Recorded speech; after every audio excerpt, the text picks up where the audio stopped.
Assalamualaikum warahmatullahi wabarakatuh. Berjumpa kembali di Z2H Insight Channel. Apa kabar semuanya sobat? Mudah-mudahan selalu dalam keadaan baik-baik saja. Salah satu etnis terbesar di dunia adalah etnis Cina atau etnis keturunan Cina. Ada yang mengatakan bahwa etnis ini disebut dengan etnis Tionghoa, ada yang mengatakan etnis Tiongkok. Tetapi apapun itu sebutannya, kita semua sepakat bahwa etnis Cina atau keturunan Cina itu gampang kita temui di belahan bumi manapun. Di benua manapun pasti ada orang-orang keturunan Cina. Entah itu di benua Amerika, di benua Australia, di benua Eropa, bahkan di benua Afrika, apalagi di benua sekitar benua Asia. Karena orang-orang Cina itu berasal dari benua Asia, yaitu tepatnya di negeri Cina atau negeri tirai bambu. Kalau orang Cina diidentifikasikan dari segi fisik, mereka biasanya gampang untuk kita kenali. Mereka mempunyai ciri-ciri fisik berupa matanya sipit, kemudian memiliki kulit yang putih ataupun kulit kuning. Itu adalah ciri-ciri fisik dari orang Cina atau keturunan Cina. Berbicara tentang orang Cina atau Chinese ethnic tidak lengkap rasanya kalau kita tidak kait-kaitkan dengan dunia perdagangan atau dunia bisnis. Karena banyak kita temui hampir di seluruh wilayah-wilayah yang ada di dunia itu kita temui orang-orang Cina berdagang ataupun berbisnis. Nah, pada episode kali ini kita akan sedikit membedah dan membahas tentang kenapa orang Cina itu kalau berdagang rata-rata dari mereka sukses. Bahkan tidak jarang mereka menguasai perekonomian di suatu negara. Tak terkecuali di negara Indonesia. Ini yang akan kita bahas pada episode kali ini. Kenapa orang Cina itu jago bisnis atau kenapa orang Cina itu kaya-kaya. Oleh karena itu, ayo kita belajar bersama. Jangan skip videonya dan seperti biasa, kita putar dulu intronya.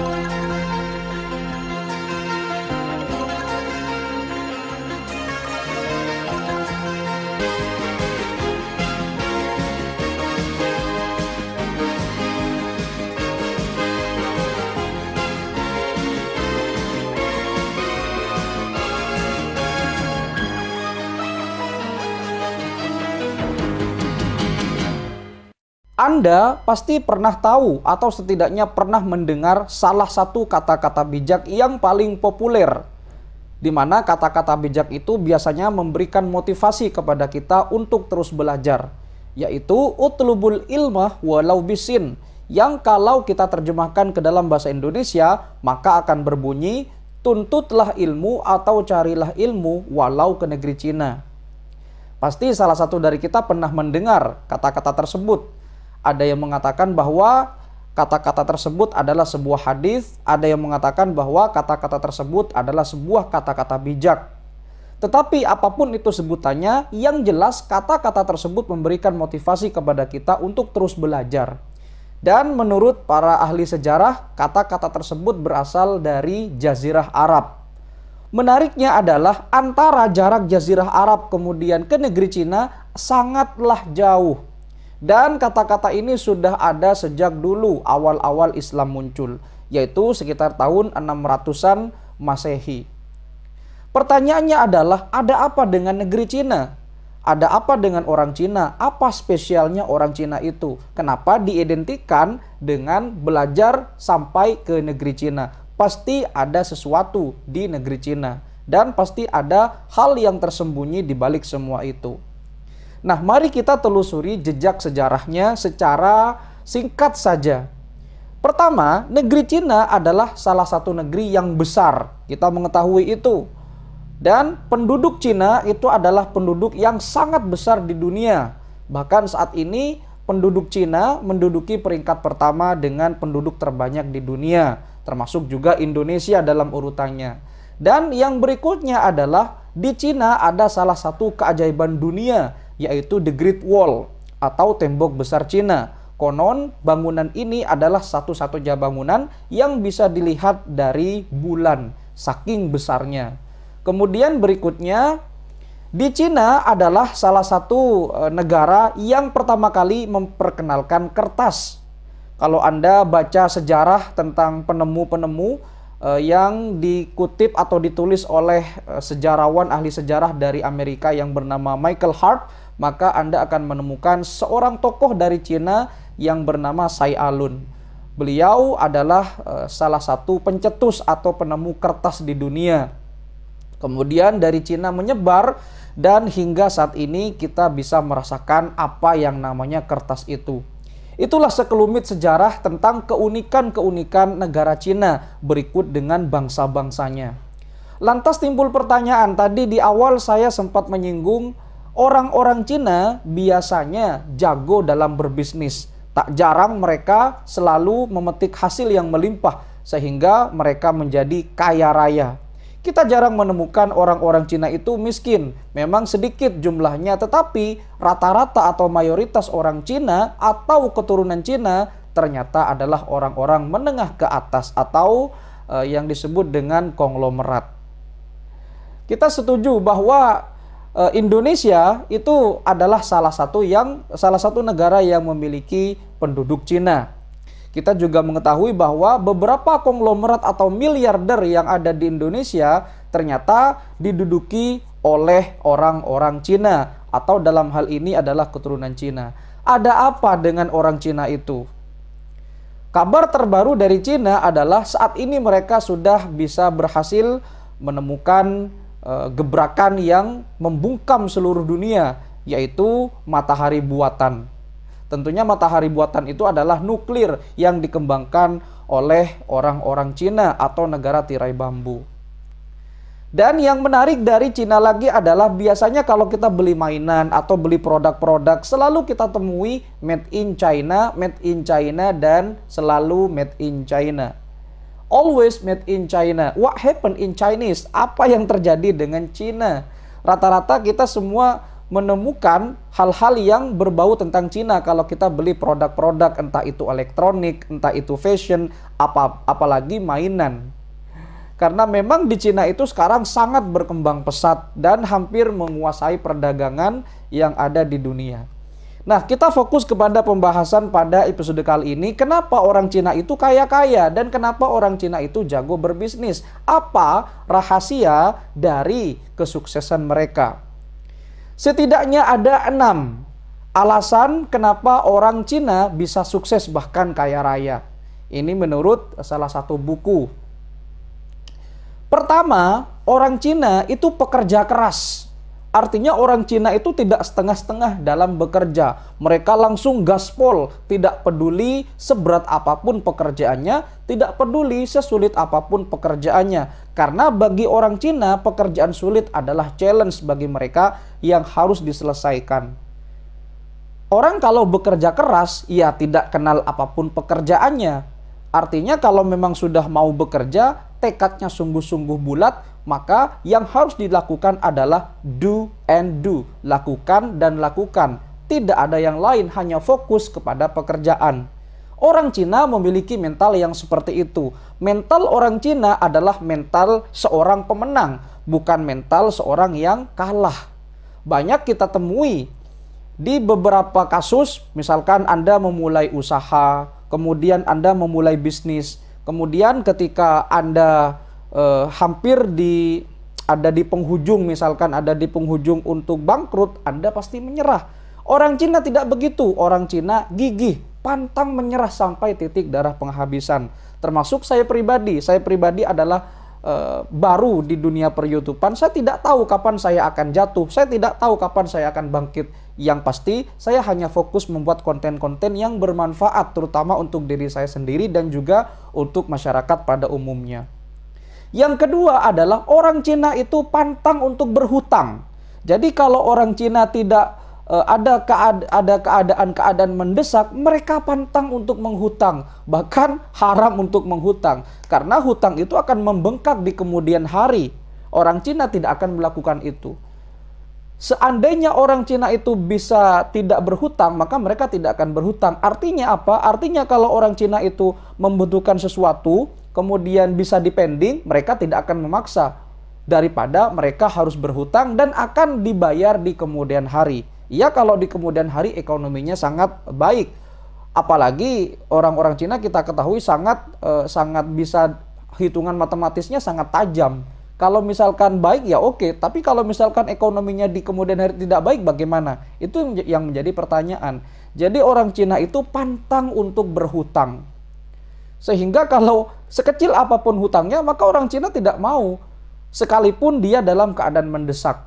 Tapi beda lagi kalau memang kebutuhannya harus dipenuhi saat itu juga, maka mereka akan berpikir untuk berhutang, tapi tidak banyak.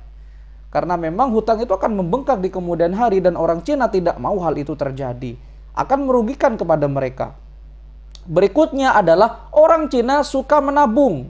Ya, itu yang ketiga. Yang pertama, orang Cina itu pekerja keras dan yang kedua tidak berhutang. Yang ketiga adalah orang Cina suka menabung. Orang Cina menabungnya itu gokil-gokilan, artinya 50% adalah untuk menabung. Kita dulu diajari bahwa menabung pangkal kaya. Ya kalau dipikir-pikir iya. Orang Cina itu menabung.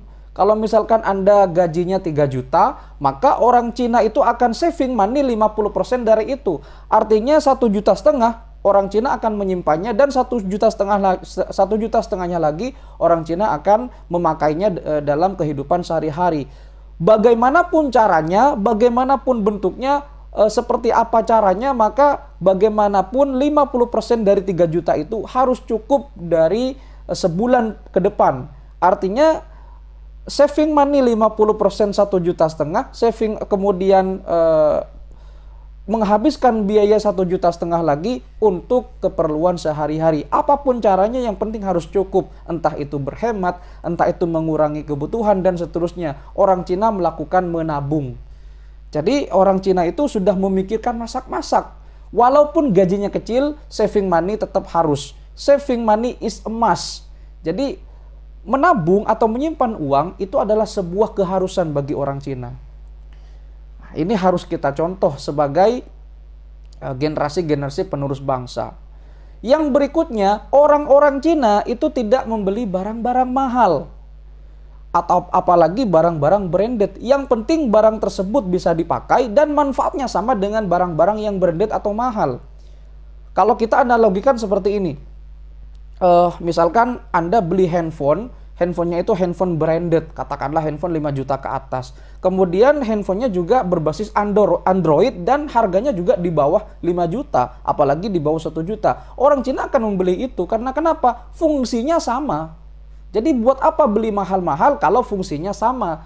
Orang Cina itu tidak terlena dengan barang-barang branded, tidak terlena dengan barang-barang yang mahal atau high class. Tidak seperti itu. Orang Cina membeli hal-hal yang bermanfaat.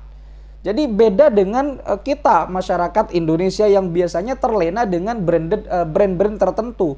Bahkan merek-merek tertentu ada yang orang fanatik dengan merek itu. Sehingga mereka dalam tanda kutip rakyat Indonesia atau masyarakat Indonesia rela membelanjakan uangnya demi gengsi, demi branded, demi mahal. Sehingga secara tidak langsung menurut mereka ketika mereka melakukan itu akan membuat status sosialnya naik. Dan biasanya akan dipamer-pamerkan. Memang tidak semua tapi rata-rata seperti itu. Dan itu tidak terjadi kepada keturunan Cina atau orang Cina. Mereka hanya membeli barang-barang yang bermanfaat.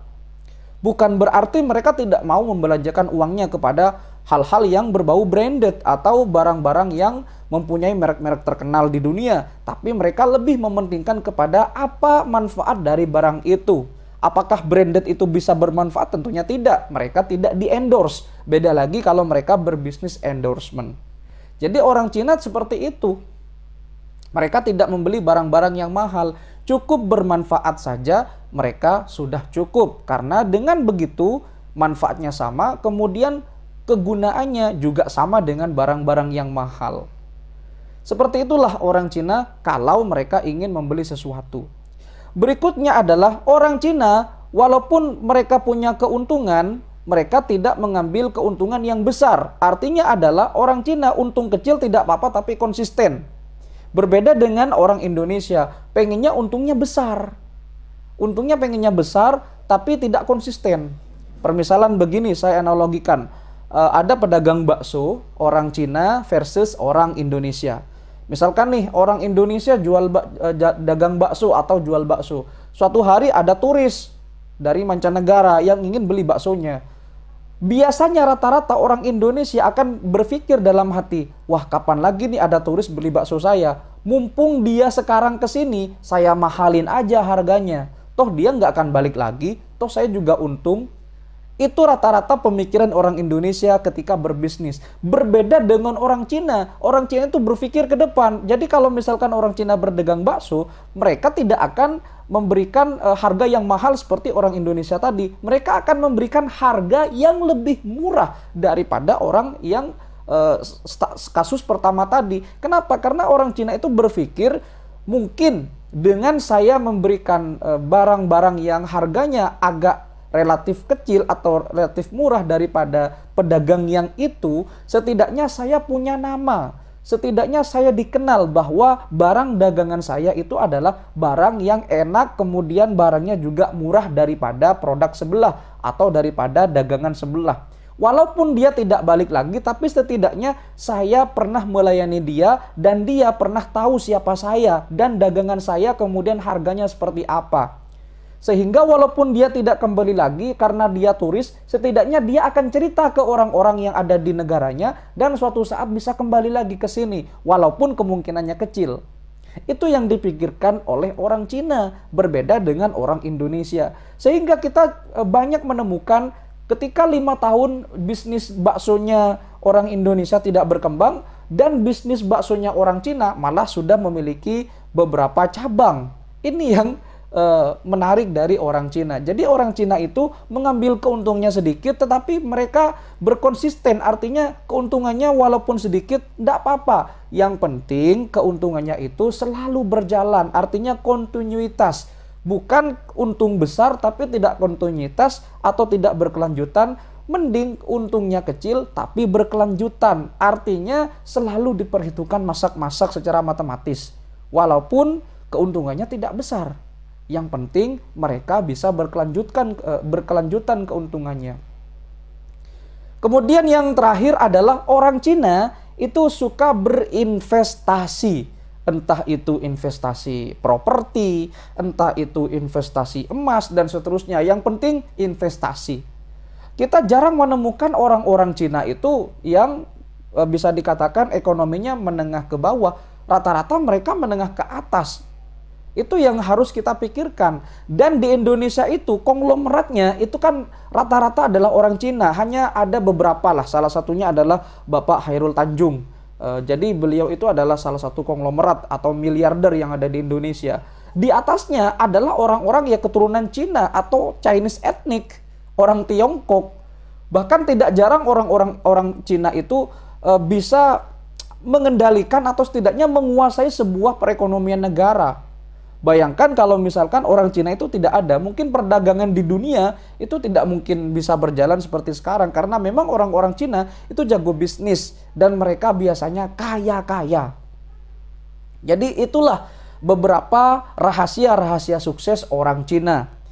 Yang pertama, mereka suka menabung. Ya, jadi menabung sebuah keharusan bagi mereka. Yang kedua, mereka kerja keras. Yang ketiga, mereka tidak suka membeli barang-barang mahal kalau tidak diperlukan. Yang keempat, mereka mengambil keuntungan sedikit tidak apa-apa, yang penting berjalan secara terus-menerus. Yang kelima, mereka suka berinvestasi. Sehingga seperti itulah orang-orang Cina ketika mereka berbisnis. Jadi mereka kalau ketika sudah berbisnis, ya tidak asal-asalan dan juga tidak setengah-setengah langsung gaspol. Walaupun bukan dalam hal bisnis ataupun mereka dalam hal ini adalah tentang pendidikan misalkan ataupun tentang bergelut di sesuatu yang lain yaitu bukan bisnis. Mereka tidak akan setengah-setengah. Mereka kalau terjun ya terjun. Jadi apa ya, ada kata-kata yang orang Indonesia begini, terlanjur basah ya sudah mandi sekali. Jadi orang Cina ya kalau misalkan nanggung-nanggung ya mending nggak usah begitu. Jadi ini yang harus kita perhatikan. Artinya kalau kita nanggung-nanggung ya kita nggak mungkin maju. Harus gaspol aja, yakin, optimistis. Ya seperti itulah orang-orang Cina. Jadi seperti itulah kiat-kiat sukses atau rahasia kaya-kaya ala orang Cina. Mudah-mudahan Anda semua bisa menjadi entrepreneur ataupun profesi apapun yang Anda geluti sekarang, mudah-mudahan Anda tidak setengah-setengah dalam menjalankannya.